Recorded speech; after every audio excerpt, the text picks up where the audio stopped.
Understanding clinical trials. Clinical trials are research studies that evaluate new ways to improve treatments and quality of life for people with diseases like pancreatic cancer. Clinical trials are an option for all patients to consider and play an important role in improving healthcare. Results from clinical trials help develop new drugs, new diagnostic tools, and new clinical procedures. Clinical trials can also spur new questions for research, which lead to new discoveries over time and help us to better understand diseases like pancreatic cancer. All the drugs and tools we have today were made possible because patients volunteered for clinical trials. Every clinical trial has what are called eligibility criteria. For example, a patient may need to have a certain medical condition or gender or other specifics to meet the criteria of participating in the clinical trial. Otherwise, they are not eligible to join that clinical trial and could seek another trial that better fits their situation. Patients who want to volunteer need to understand the potential benefits and risks of participation in a clinical trial. Patients may personally benefit from receiving new therapies or procedures. They receive close supervision from clinical staff. Sometimes the cost of the new drugs or testing is free or waived. Participants may also be part of a research breakthrough that helps thousands of future patients. Patients face the risk that they may not benefit from the new treatment. Additionally, participating in a clinical trial requires commitment. Trials can be lengthy or demanding and may require extra treatments, extra time in the clinic, or tests or costs that are not part of standard care.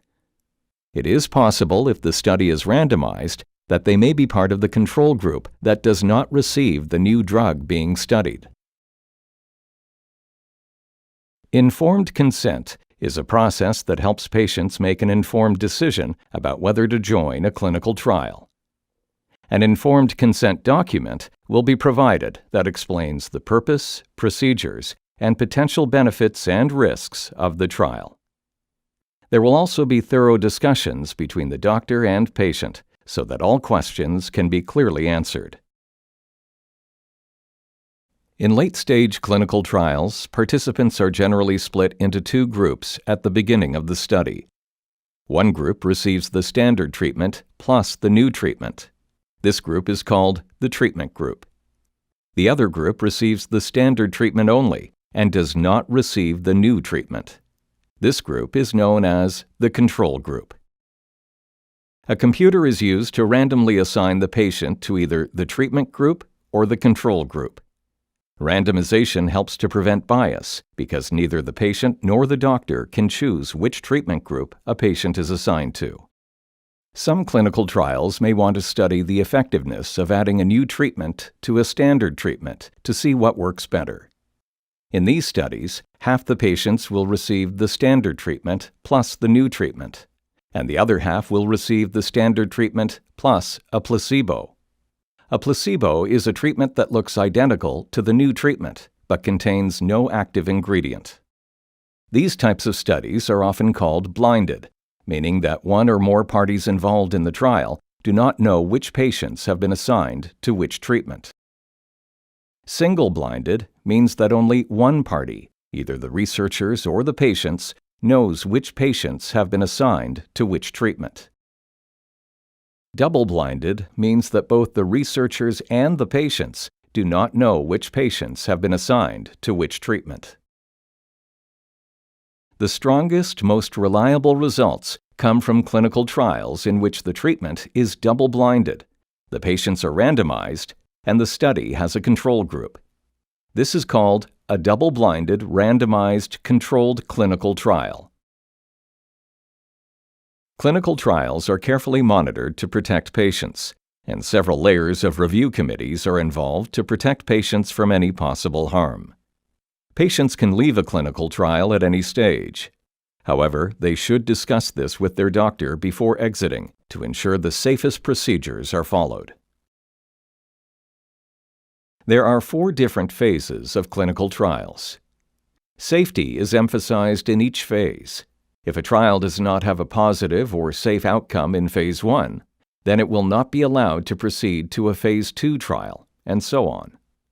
Before a Phase 1 trial begins, there is a Phase 0, where the new treatment has already been found to be safe in animals or healthy human volunteers. In Phase 1 clinical trials, a new treatment is tested in a small group of participants for the first time to determine a safe dose and see how the treatment affects the body.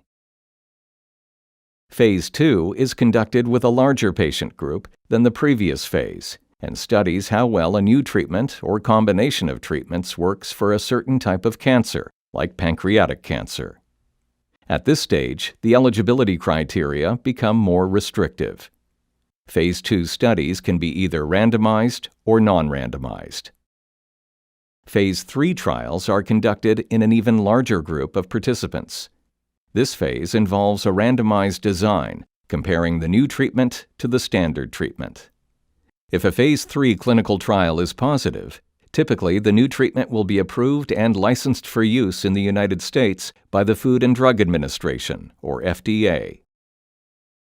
After the treatment has been approved, Phase 4 clinical trials involve monitoring to continue to assess safety, effectiveness, and optimal use. Clinical trials play an important role in moving science forward and can be a hopeful option for many patients with pancreatic cancer. To learn more about clinical trials and how to participate in one, please talk to your doctor. You can also visit the National Pancreas Foundation's Clinical Trial Resource Center at pancreasfoundation.org and the clinicaltrials.gov website to learn more.